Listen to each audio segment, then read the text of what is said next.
Let me up. 달려 I'm coming. 오늘도 running. 이제 날 따라와 따라 Herkese tekrar merhabalar. Kanalıma hoş geldiniz. Uzun bir aradan sonra sizinle bir film paylaşmaya karar verdim. Çünkü ilk defa vizyonda bir Kore filmi izledim. Yani benim ilgim başladığından beri vizyona ben hiç Kore yapımı bir film denk gelmemiştim. İstanbul'da özellikle vizyona giren. Bunu görünce çok heyecanlandım. Çünkü oyuncu kadrosu da mükemmeldi. Ve en önemlisi korku gerilim türünde bir filmdi. Bu yüzden daha da içine çekildim. Filmimiz 2 saat 18 dakikaya yakın bir filmde. Ve gayet başarılı bir filmde. Şimdi ismine gelecek olursak tam olarak nasıl telaffuz ediliyor çok emin değilim. Exuma mı, Exuma gibi söyleyebiliriz. Exuma adında bir film ve filmin konusu şu şekilde. Amerika'ya göçmüş bir Koreli aile görüyoruz. Ailemizin etrafında böyle doğa üstü bir takım ruhlar, bir takım olaylar yaşanıyor. Ve bunun üzerine özellikle başrol diye sayacağım 4 isimden ikisi çok ünlü bir şamanı burada canlandırıyor. Bunun üzerine aile Kore'den o şaman ekibini getirtiyor. Onlara yardım eden 2 kişi daha var. Ve 4 kişilik bir kadro bu gizemi çözmek ve aileyi kurtarmak için Amerika'ya aslında geliyor ve daha sonra da kendi topraklarına geri dönüyorlar. Çünkü sanırım ailenin dedesi, yanlış hatırlamıyorsam onunla da bağlantılı olduğu için konu, Kore topraklarına geri dönüp bir takım ayinler yapmaya başlıyorlar. Şaman ritüellerini gördüğünüz bir film. Gerilim, dibine kadar gerilim, korku, yani korku kısmı bir soru işareti. Birçoğu insan korku olarak düşünebilir. Şayet ben çok fazla korku filmi izlediğim için bana tam korku gelmedi. Ama çok güzel bir gerilim filmi karşınızda olacak. Oyuncu kadrosuna geçmek istiyorum. Çünkü çok güzel bir kadro. Özellikle 2 ismimiz benim bol bol izlediğim isimler. Çok da popüler isimler zaten. Kim Go-eun burada baş şamanımız. Ve o bir kadın olarak bu kadar güçlü göründüğü bir rol çok yakışmış ona. Çok da beğendim ve arkadaşlar ödül aldı buradaki oyunculuğuyla. O sahneyi bulabilirsem buraya koyarım.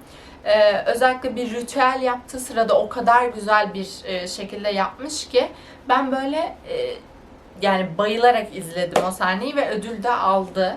Hak ettiğini de düşünüyorum. Çok başarılı bir oyunculuk sergilemiş. Bence zirve oyunculuğu buradaydı kendisinin. Çünkü dizilerini falan da izledim ama bu rol efsane olmuş.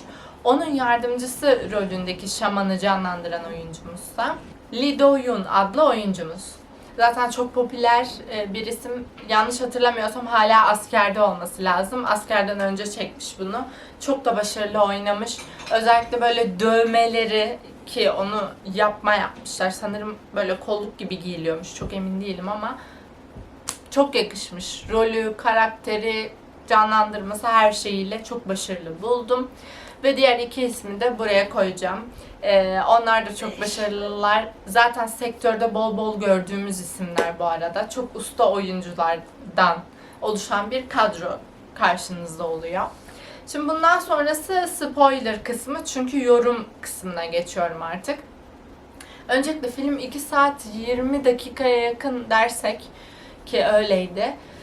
Oldukça uzun geldi bana, şaşırtıcı bir şekilde. Çünkü Kore yapımları bu kadar uzun sürmüyor. Filmlerde dahil. Ama ben hiç sıkılmadım ve çok da güzel işlenmiş. Özellikle Japonya göndermesi ve o Kore-Japonya arasındaki o gerilim, tension durumunun açıklanması ve konunun oraya bağlanması çok güzeldi. Bir taraftan da dedenin o huzursuzluğunu görüyoruz. Kendi ailesine bu kadar gaddar davranması bir soru işareti. Öbür soru işareti de filmde kimsenin dinlemiyor oluşu. Soru işareti dediğim kötü anlamda değil. Çok güzeldi, keyifliydi yani izlemesi. Gerilimi doruklarında hissediyorsunuz. Ve hastanede geçen sahne de özellikle çok başarılıydı. Bunu konu anlatım kısmında söylemek istemedim ama burada söyleyeceğim. İnanılmaz böyle gerilerek beklediğiniz, oyuncularımızın inanılmaz başarılı olduğu sahneler. Yani bu filmin özelliği bence buydu. Vurucu birkaç sahnesi vardı. Ayin sahnesi çok başarılıydı. O büyük tabutun bulunduğu sahne çok başarılıydı. Bu hastanedeki sahne ve finaliyle beraber mükemmel bir film. Gerçekten benim diyecek çok bir şeyim yok. Olumsuz eleştiri aklıma gelmiyor. Ve çok beğendim. Yani biletin fiyatına değdi ve biz salonda böyle 5-6 kişiydik. Hatta bir tane de Koreli bir izleyicimiz de vardı. Ben ilk çıktığı gün gidip izledim. Bayıldım. Gerçekten bu yüzden de sizle paylaşmak istedim. Uzun zamandır film paylaşmıyorum.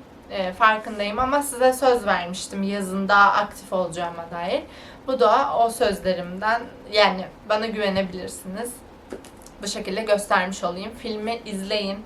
Yorumlarınızı aşağı bırakın. Lütfen videomu beğenin ve abone olmayı da unutmayın. Hepinizi seviyorum. Bol böyle film izlediğiniz, Kore dizileri, filmleri ve hayatı, kültürüyle iç içe olduğunuz bir hafta olsun. Hepinizi seviyorum canlar. Bir sonraki videoda tekrar görüşmek üzere. Hoşça kalın.